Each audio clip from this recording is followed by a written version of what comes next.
This is Colleen. And this is Margaret. And we're the Cousins Weird. Together! Yay! In the same room! We're in the pod lab! Woohoo! This is the first time Margaret and I have seen each other since before Christmas. I know. Because she's been sick. It's been stupid. And then I was sick. I don't know if we did see each other in December, didn't we? We didn't record much in December because seriously, it was like a blur. We had a hiatus. We did. We recorded like twice. Yeah, December. that was it. And we really didn't mean to have a hiatus. She got sick and Christmas happened. And then I got sick. And then she got sick again. And then we recorded for New Year's. Yeah, but we were virtual. We were virtual. Were we virtual both the times we recorded in December too? I think we were. I don't think we've been together. Right. Since Thanksgiving time. Yeah, because usually when we're together, we do our Terrible Trend live, and we didn't do a live one since like November. Yeah, so we haven't been together in the same room. See, we haven't been together since the 4th, since the weekend of the Glass Fest or the Sparkle Fest. Right, we went to Sparkle Fest together. To Sparkle Fest. So that was in the beginning of December. And we haven't seen each other since. We've talked. We have talked, but we have not been in the same room. Right. And we finally got to exchange each other's Christmas presents. And Colleen's Christmas/birthday presents, yes. as you know. And it was 2 separate presents that were just in the same bag. I loved them both. I loved mine too. I got a Morbid mug. Colleen's awesome. And a Grogu hat. I got pretty makeup and a You'll Be Sorry Krampus shirt, which I'm thrilled about. Yes. And I'll have to wear it when we do our Christmas episodes next year so that I can rock Krampus. Because he's my favorite. Tell Ruben he needs to buy me a Yola Katrin shirt. It won't be twinsies. He has to. He has to. You have an option. I want that damn shirt for my birthday in May. I don't care. That's right. If it's not Christmas, I still want it. I know. I love it. It's so cute. So we're together. We've been busy. Life's been busy, but we're back on track. We're 2 weeks in a row. We're getting 2 episodes out. I don't know what to do with myself. We're doing Remember when we used to do that all the time? We're back into it. We're starting over. And it's good. And sometimes you need a little break, and it's okay. I'm taking a chance here because the kids have school tomorrow, and they are home with their brother. Oh, goodness. But Evie is 9, and we've just started letting her use the microwave. Oh. So now she needs things that she can microwave. Right. So we go to the Dollar Tree and buy a bunch of shitty microwave meals, and she thinks it's the best thing in the world. It's her best night of her life because she gets to make her dinner and Ruby's dinner, and it's so unhealthy. But they're 9, and it's a special thing. It's just like Evie's gonna have the meatloaf meal with mashed potatoes. Oh god, it's gonna be awful. She loves it. She has had it before, or the Salisbury steak meal with the mashed potatoes. I know. I'm just like. I'm just glad I'm not home to smell it. Like, oh, God. She's probably thrilled. Oh, yeah. And then Ruby she usually likes chicken fingers or chicken nugs with mac and cheese. Well, she's smart with the nugs. She likes the nugs and the mac. I'm with her when that would be my choice, too. She likes the backyard riblet barbecue with the mac. See, I would like that, too. I would, too. When I was a kid, I loved Kid Cuisines because they had the brownie. I didn't care about the rest of it. It was that little brownie in the corner. The ones from the dollar store don't have that because they're $1. Right. You know, but honestly, for a kid, they're like the right size. Right. Because they're not going to eat, like if I got like a Hunger Man, they wouldn't eat all that. No. They'd probably just eat the dessert. Remember the corn was next to the brownie and the corn would get in the brownie. The juice. Yeah. And you were like, yeah, I'll eat it anyway. It's okay. I used to, oh my God, the 4 times in my youth that we got microwave TV. It wasn't even microwave. It was TV dinners, and you baked them in the oven. Yes. It was fantastic. I loved my God. They were Our mothers would make us like home cooked meals, and we were like, can we have the kid cuisine? That has the juice, corn juice in the brownie. I want that. I mean, my dad was a farmer till I was about 10. So, like, we got everything homemade. Right, from farm to table. Yes, it was like, the squash was grown in the backyard, you know?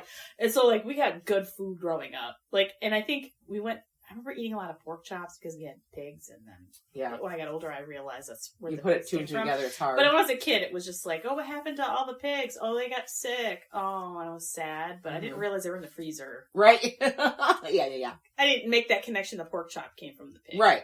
You don't when you're a kid. No, and that's all right. But I'd come here to Colleen's house, and she always had SpaghettiOs in the cupboard, and that made my freaking day. And my mom made spaghetti sauce in the crock pot. Yeah. And it was. Like, as an adult, it's so good. But, like, as a kid, I'm like, ooh, SpaghettiOs. Well, because there was, like, high fructose corn syrup in the SpaghettiOs. So we were addicted.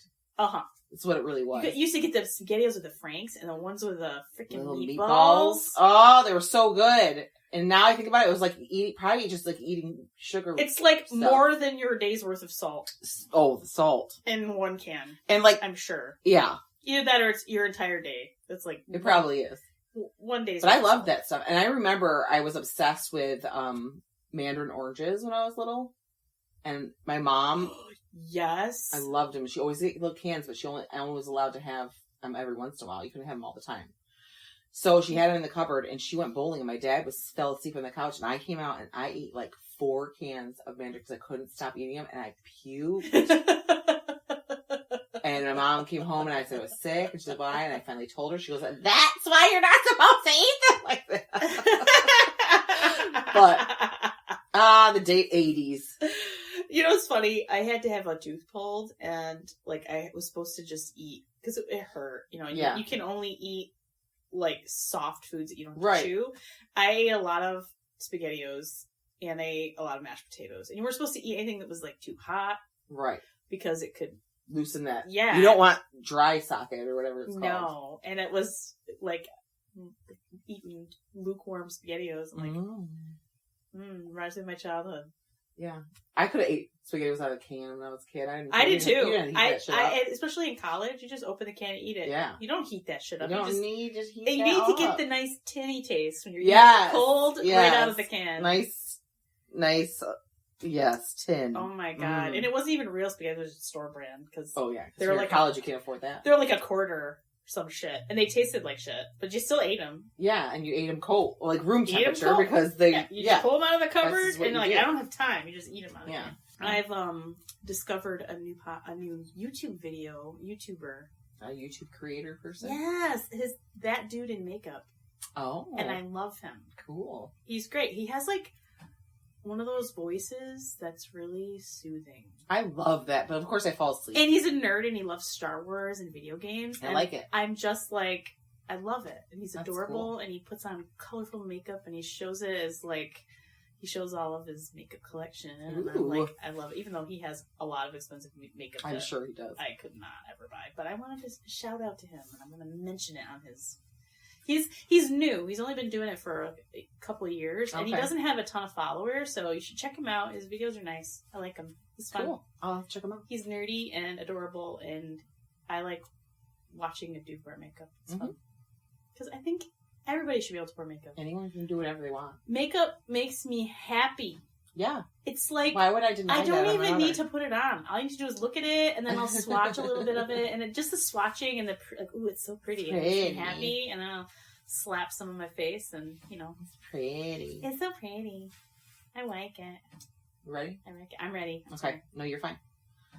So we're doing a haunting. Ooh. We're doing a haunting. You'll never guess that it's the most haunted house in America. Because everything is either the most haunted house, the most haunted hotel, the most haunted whatever. The most haunted castle in Ireland, remember? Yeah. But the thing is, like, how many are there of the most haunteds? But Travel Channel named this the most haunted house in America. Ooh. It's the Whaley House. You ever heard of it? The only Whaley I know of is Joanne Whaley Kilmer, who's in the Willow. Oh, yeah, no, it's not her. Okay. Maybe it's her relative. Maybe. I don't know. So the Whaley House was built in Old Town, San Diego by Thomas Whaley, named after the person that built it. Mm-hmm. He was born in New York, October 5th, 1823. So, you know, it's the time period that I love, the 1800s. Thomas traveled to California during the gold rush in 1849 and ended up in San Diego in September 1851, where he became a successful businessman. He opened some general stores up. He knew that the people that were coming to get gold were going to need things. He was smart. So he was successful doing that. In 1853, he decided to go back to New York, and he married Anna Eloise Delaunay, who was from a prominent French family. That was August 14th of 1853. So I don't know if he was like a family arranged thing or what, but he went back, married her, and then brought her back to California with him. He went to New York, married her, and brought her back to San Diego. Yes. Okay. This is in the 1800s? This is 1800s. So they traveled across the country. I don't even know if the Transcontinental Railroad was finished by then, was it? I have no clue how. Because I don't think that Transcontinental Railroad was finished till after the Civil War. I think you're right. And this is before the Civil War. Yeah. They're like in a wagon. They're like Oregon Trail in it. Dysentery. They're going to die of dysentery. Yuck. The construction of the home started in 1856. Could you imagine being a newlywed and having your new husband drag you cross country in a freaking covered wagon? Well, if he told me that he was really rich in California, I'd probably jump right in that wagon quick. Yes, but, like, being a newly wedded woman, and I can't imagine, like... They probably smelled. They can bathe properly. And she got a period on the way. Like, that's not fun. And how long did it take them? And, like, new sex when you're a virgin in a wagon. Ew. Can't be fun. Ew, maybe she I don't care. Dirty. Yeah. Yucky. You can't rinse yourself off. San Diego is the desert part of California, isn't it? I don't know. I'm geography. All I know about San Francisco geography. is rice-a-roni. The San Francisco treat. Yeah. So trolleys. The construction on the home started in 1856.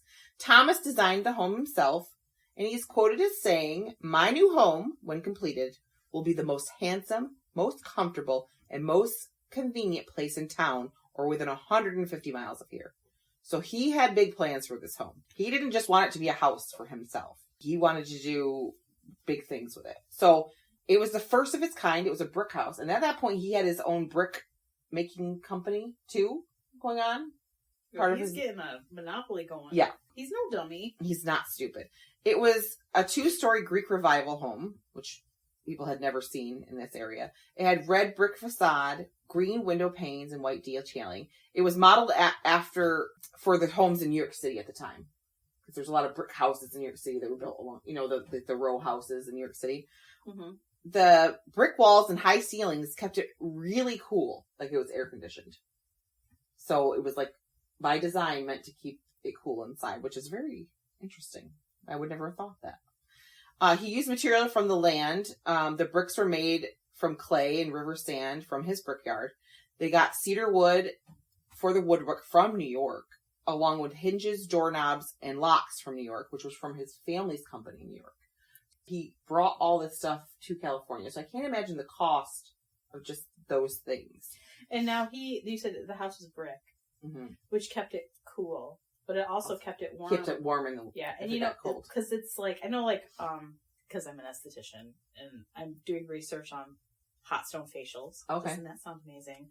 And you could do hot stone and cold stone. And for cold stone, it's like white stones, but they're marble. And it says because marble gets 7 degrees colder than other stones when you chill it. And marble kind of feels cold anyway. It always feels, it's like 7 degrees colder than other things. Right. And it holds the cold for longer, which is just bizarre just because of the mineral makeup of it. Yeah. God. Science. I magic. Like marble's like, oh, she's like a marble statue. It's because she's cold and white. Bitter and hard. Mean. So it cost him over $10,000 in 1857, which would be $342,540 today. Which really, for what he did, didn't sound like that expensive. Having cedar wood brought from New York and all the stuff brought alone, maybe that wasn't counted in the fees of the house. What he didn't mention when he built the house for his family, he didn't mention a few things. So this land that he purchased had a dark history. Uh-oh, is it like Indian burial ground? Nope. No? Okay. There was a man, they called him Yankee Jim Robinson, and they called him Yankee because he was... From New York? Nope, he was Northern. Oh, he was actually French-Canadian. He first came to California for the gold rush, and he got a reputation for himself for being a thief, and maybe even an arsonist. He wasn't probably the most reputable man. No. Late 1852, he was in San Diego. They kind of thought he had burnt down some stuff before, but they couldn't really prove it. But him and someone else tried to steal a boat, and he got convicted on grand larceny, and he was sentenced to hang for it. And I was like, wow, that escalated quickly. Oh yeah, they didn't mess around back then. His hanging site was on the grounds that Whaley House was built. So he bought the land the house that this man was murdered on. Killed. This wasn't a normal hanging, however, because Yankee Jim, he was really tall. Oh no. And very thin. He was very wafy, like lanky kind of guy. When they pulled the wagon out from underneath him, he swung like a pendulum, they said, causing him to slowly choke to death. He was too tall for the fall to break his neck, because that's what you want to happen. So his feet were grazing against the ground, and he just slowly died. That's terrible. That is And just to add insult to injury with this whole thing, he was too big to fit in the coffin because he was so long. He was taller than most average people at the time. So they had to break his legs to shove him in there. That's nice. Mm-hmm. You know, this is off topic, but my terrible trend for this week is about the same time frame. Hospital hang-ins. Oh, you know? Interesting. It's one I got back to my roots of gory gross. Oh, good. Can't wait. Now, you might think, well, I mean, Thomas might not have known that happened. Oh, no, Thomas knew. He was there and watched. He knew the guy had a horrible death there. And he's like, you know what? It's fine. They probably just selling the land for cheap. He was like, I'm not stupid. I'm a good, smart businessman. I'm going to buy it. Which, you know, reasonable, rational man probably didn't think much of it. Like, no big deal. This is what we do. I'd be like, nope. Yeah. Hard pass. Thomas, Anna, and their 3 children, because they had 3 children at this time, moved into the house in 1857, and soon after opened a general store inside the residence. So they had the downstairs room part of it was a general store. He was all about, because he was smart. He's like, people need things. I'm going to provide them. I'm going to make money. Soon after, their 18-month-old son, Thomas Jr., died inside the home of scarlet fever. Terrible. Yeah, and there's always a baby dying in these stories. Always! You're so depressing! I know. So then, his son dies, and that's horrible and tragic, and the poor wife, it's awful. And then, just a few months later, a fire started and ruined the whole general store.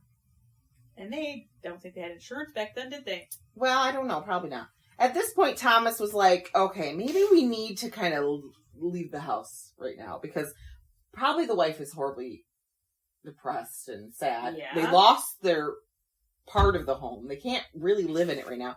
So he's like, let's move. We're going to move to San Francisco for a little while. So for 10 years, they lived in San Francisco, and Thomas invested in stock and became very successful. More money coming in. He's smart. He lived there for 10 years, and when he felt really stable financially, he's like, you know what?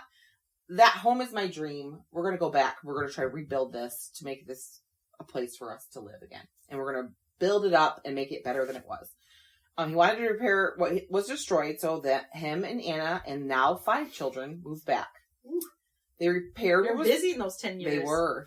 They repaired what was ruined during the fire, and 10 years later. So when they moved out was 1857. So 10 years later was 1867. So by 1868 they had finalized everything. From 1869 to 1871, they rented space. This must have been big.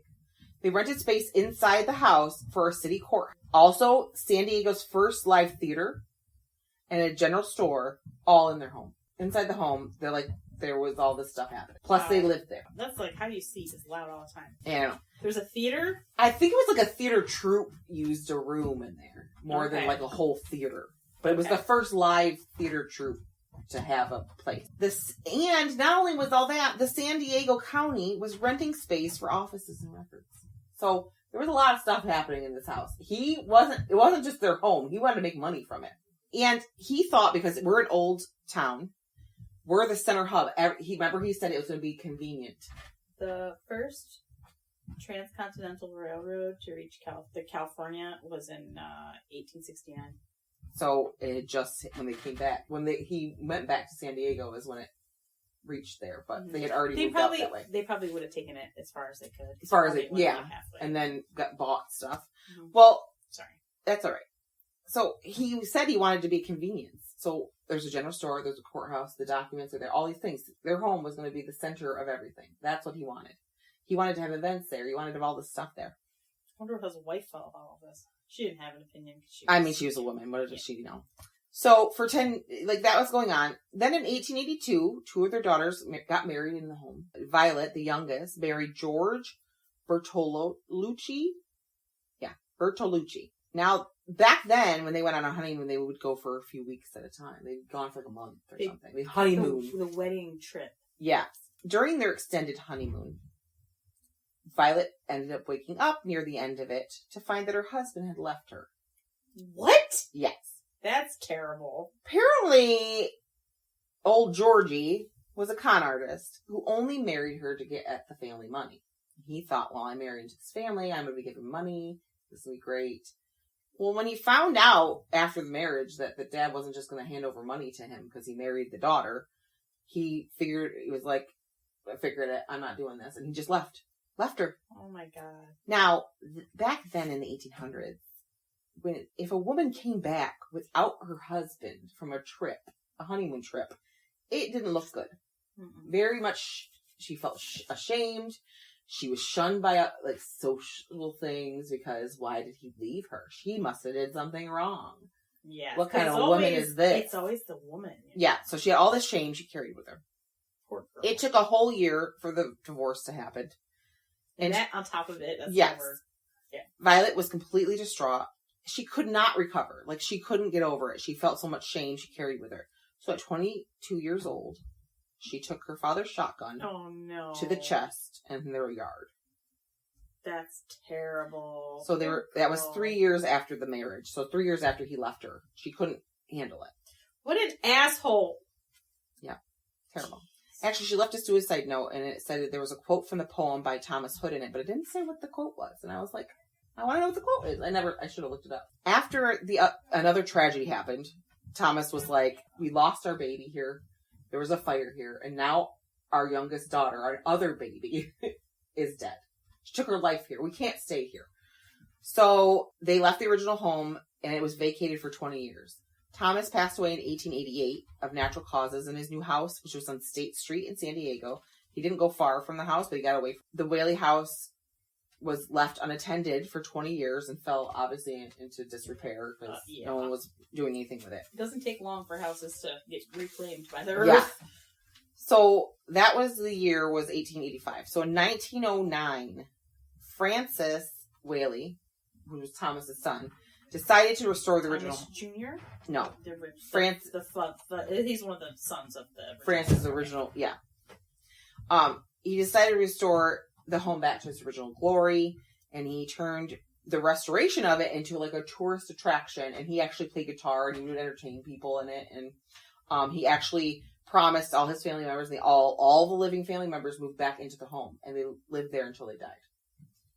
So the mother, Corinne, which was one of the sisters, Lillian, Francis, and George all lived together until their deaths.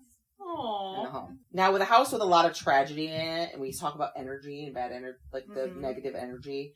I mean, it was built on land where there was not a nice thing happened, and then the baby dies, and then the sister kills herself, and then actually the older members of the family end up dying in the house. Not a tragic ways, but they still die in the home. Death. So it's not surprised it's considered haunted, and it actually was haunted before anyone in the family died. The Whaleys actually told the local newspaper, the San Diego Union, that they experienced what they thought was the haunting of the ghost of Yankee Jim.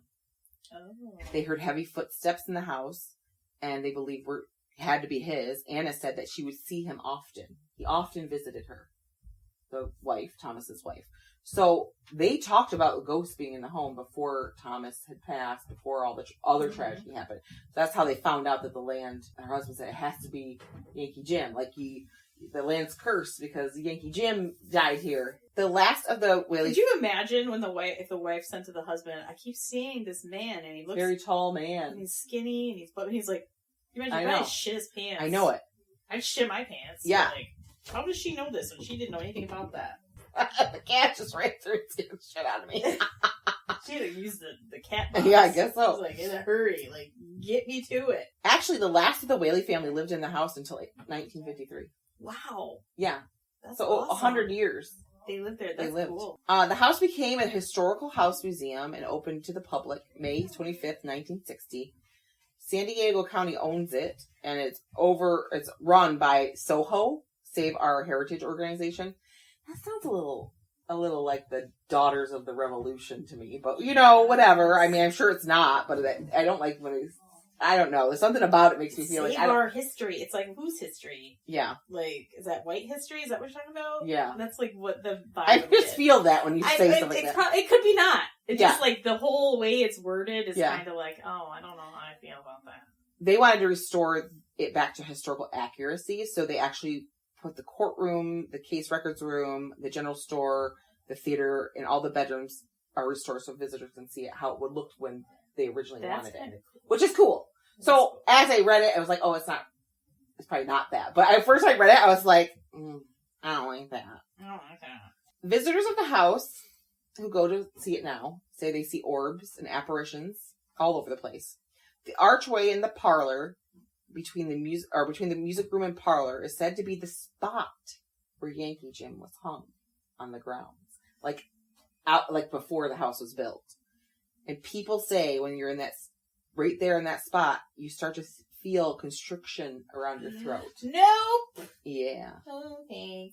The electric lights in the house have been flickering on and off by themselves for years, and they've had electricians come in to check it out. Like, what's going on? Why is it? There's no explanation why these lights are flickering. They can't figure out what it is. It's not the wiring. Everything's been redone, so it's not like it's old wiring. Right.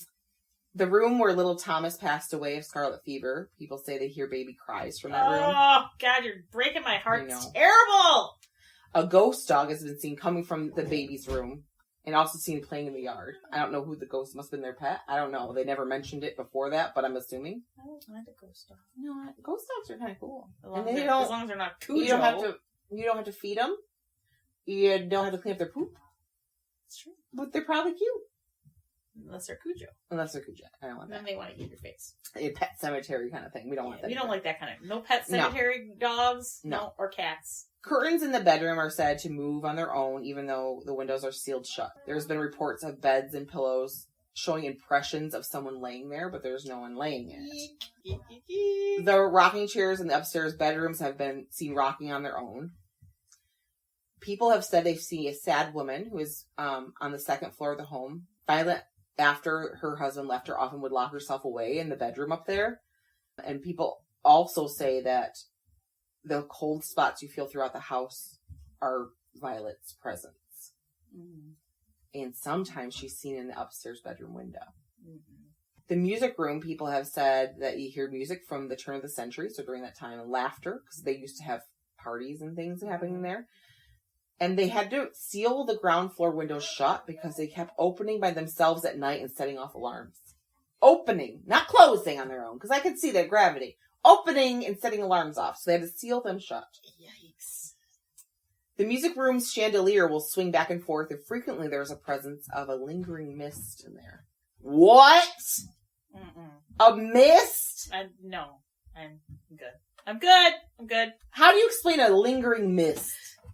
Like, you could probably explain a lot of things, but how do you explain a lingering mist in a room? Inside. Yeah, in a room. If it was outside, it'd be like, okay, maybe there's water under the ground there. Yeah, but it's inside. Inside of a building? Yeah. I don't know about that. People often say they see Thomas and Anna on the stairs. Thomas can be seen in his trademark top hat and coat while looking down from the top of the stairs also. Like, you'll look over the top. People say they can smell French perfume, which was a favorite of Anna's because she was French. How do you know it's French? What's the difference between regular perfume and French perfume? You go, ooh la la, smell it. The smell makes you want to twirl your mustache. Yeah, oui.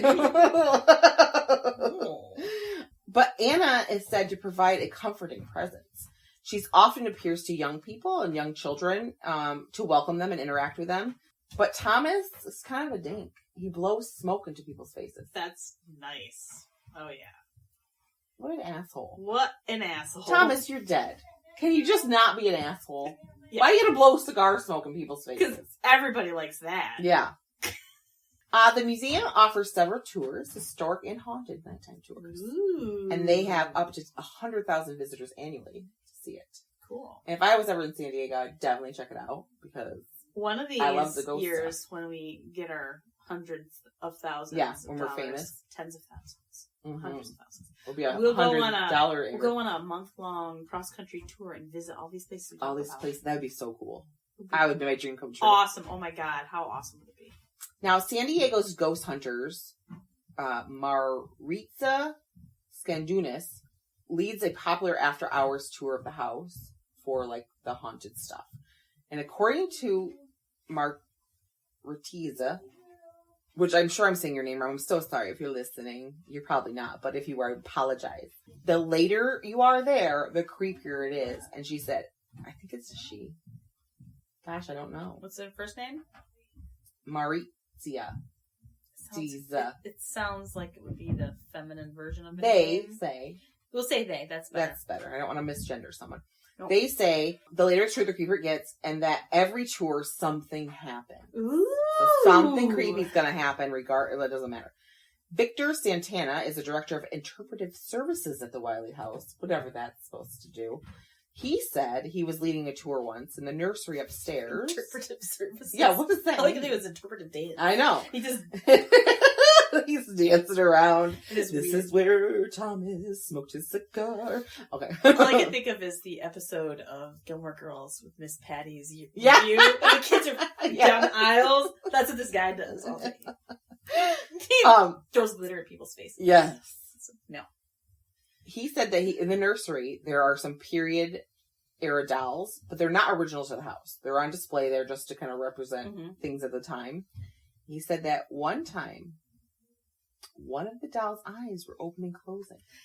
No! And he was giving the tour and creeped out, but he didn't want to say anything. And he went back up after the tour to examine and realized that her eyes were painted on. So it wasn't even like one of those dolls where you tip back and their eyes open. No.